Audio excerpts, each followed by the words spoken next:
and my clients, and their lives are better for it because of what I do. Okay? So what you really want to do to counter inner critic, when you're about to do something that scares you, connect to that place. Because when you're so fired up, when you feel that this world can possibly be here without you, and I'm not being flip about it, I mean it.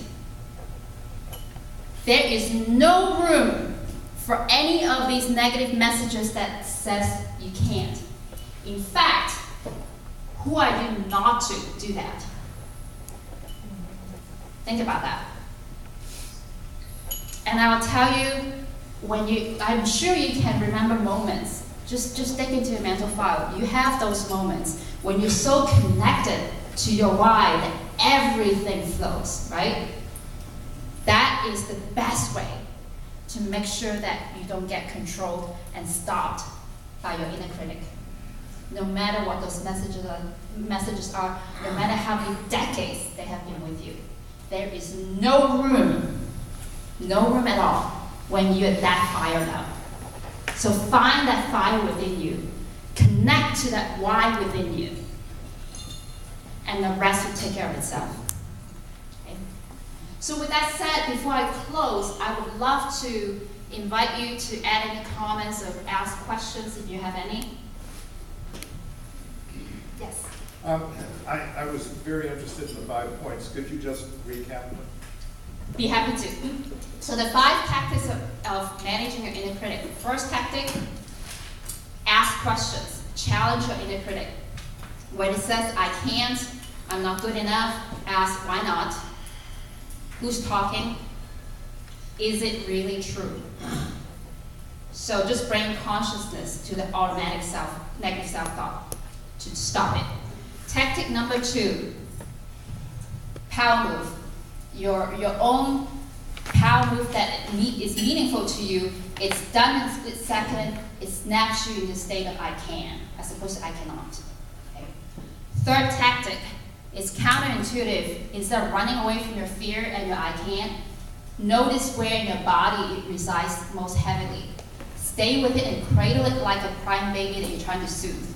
And then that feeling will ease. Very quickly, actually. Fourth tactic, celebrate, celebrate, celebrate. Find milestones to what you're trying to do that your inner critic may want to sabotage you on. And figure out how you can celebrate each of these milestones and do it. Because it counters the negativity bias we have. Tactic number 5, connect to your why. Really feel the fire burning in your belly about why you love what you do. Because in that space, there is no room for your inner critic to tell you you can't. Is that good? Thank you. You're most welcome. Anybody else? Yeah, I have a question. What if you know you want to do something, but you're confused or hesitated about getting there? Okay, so the question is, what if there's something you want to do, but you're confused and you don't know how to get there? Yeah. Well, that's another talk. But to answer your question very quickly, what sounds like is happening, and it's very common with everybody, is the lack of clarity and permission. Permission is a big deal. You know, a lot of us have learned to do things a certain way or a certain life path that we're meant to follow. And then when we realize it's not working for us, one of the biggest hurdles is to tell us that it's okay to switch course. And oftentimes without that permission, that's when we fool ourselves. Our inner critic comes up to tell us that you don't have what it takes. You don't even give yourself permission to get clarity around that, around what you know, what you don't know, what you need to learn, and which parts you may be able to get help on. So I'm giving you a very simplified answer. But work on permission, that it's okay to go, and next step is clarity. Does that help? Yeah. Okay. Thanks. Anybody else? Okay. I just wanted to compliment you with such an amazing, way to really put the very, very deep truth about success and being able to overcome obstacles in those 5 very clear steps. Very good. Thank you. Thank you for that. So I think we're going to close. Okay. So I just have one quick comment to close this talk.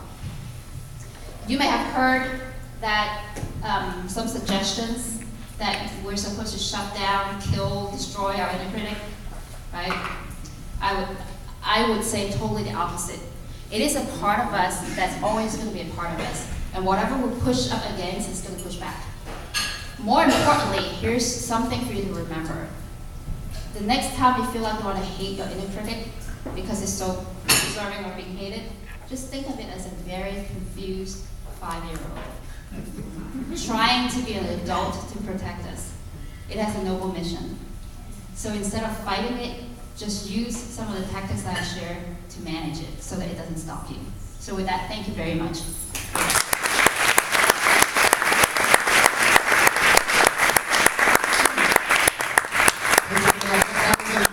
That was an amazing presentation. And